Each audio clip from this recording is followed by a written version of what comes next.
and welcome to the SciFirst MovieTalk episode. So in this episode, I'll be discussing the 2016 alternative dark festive comedy sequel, Bad Santa 2, as directed by Mark Walters. Reprising their roles from the first movie, we catch up with professional thieves Willie, as played by Billy Bob Thornton, and Marcus, as played by Tony Cox, some 13 years after getting collared at the end of the last movie.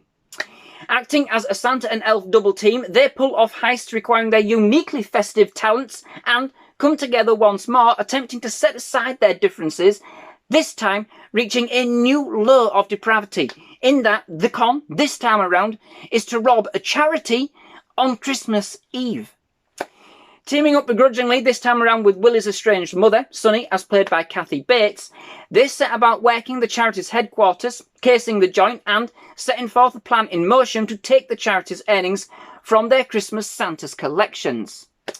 Willie must reluctantly go one more time into the breach and don that Santa suit once more. But can he keep his act together, stay sober, and indeed keep it in his pants long enough for the team to pull off the heist?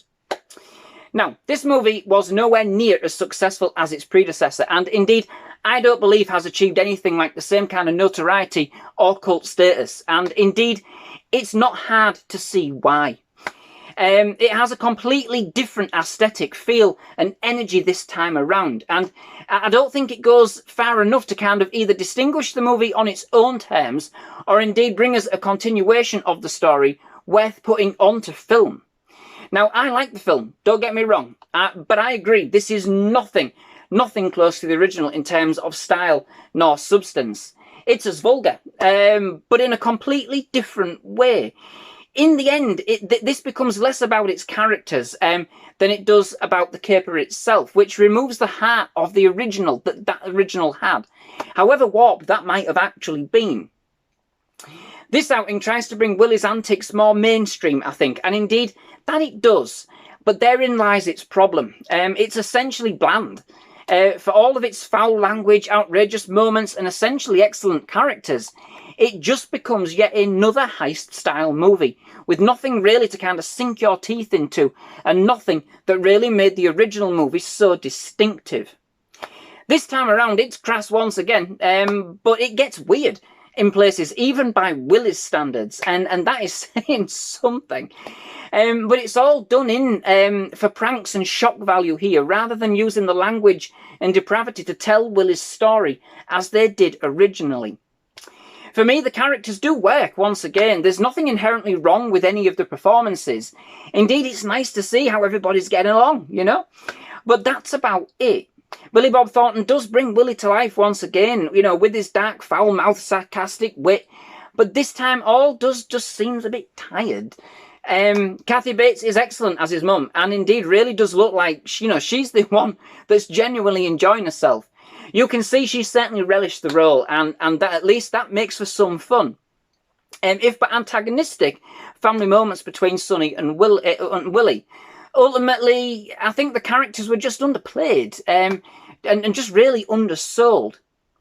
Brett Kelly also reprises his role as Thurman Merman, which offers a softer side to the proceedings once again, and does provide a more human side to Willie's more kind of abrasive kind of demeanour and outlook on life.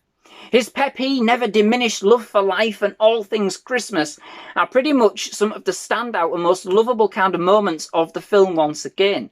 And it's great to see that after all of this time, that the magic between Willie and Thurman, it still remains, and indeed presents some of the best comedic moments in the movie.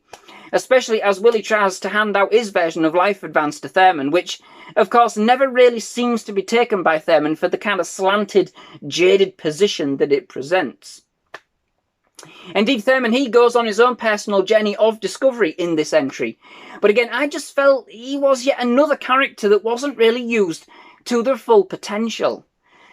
It does feel like it kind of labours along, you know, too long.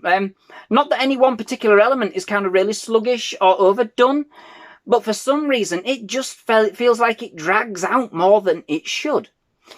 There's some light comedy, and it's reasonably entertaining in this respect for what it ends up being, but it really does rely very much so on toilet humour and kind of some homophobic slurs than its predecessor did, and again, that is saying something given the original.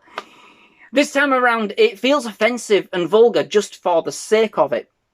And I think that's because it makes light of everything. The original kind of had a kind of this serious, kind of honest, if put dark edge to it, which made the comedy kind of dry, granted, but it worked. This seemed to kind of force its humour more in this respect. It doesn't really have the grit or the of the first, This time Willie has a bit more of a conscience, which is all right, trying to do the right thing in the wrong way. But in this, he's lost his edge, I think. His mean streak and vile attacks don't seem all of that, well, vile. Knowing he means well means less of a transition in the film and less of an emotional connection or journey. Overall, this movie is certainly fun enough. It's not particularly bad in any way. In fact, it is quite a fun festive caper when all's said and done. But as a sequel to the original Bad Santa, it doesn't carry the same weight, nor quite the same kind of humour or emotional core, even though it does try. It perhaps doesn't go quite far enough with its characters. All are played well, don't get me wrong, but each are never really used this time around for anything more than a few quick jokes, with any kind of real development taking backstage to the heist itself this time around. I'm not saying that it had to be meaner or even ruder. To be fair, it's certainly covered in the second respect, but the original did actually feel more genuine and more natural, a lot more rough and ready. This just felt generic and indeed, dare I say it, too festive. So that brings me to the end of this episode. Many thanks for watching. I do hope you've enjoyed it. If you have, please leave a like. Please do hit that subscribe button for more movie reviews, trailer reactions and other movie related content. Absolutely loved having you at SciFirst MovieTalk and definitely love to have you back. Most of all, just thank you very much for watching and goodbye.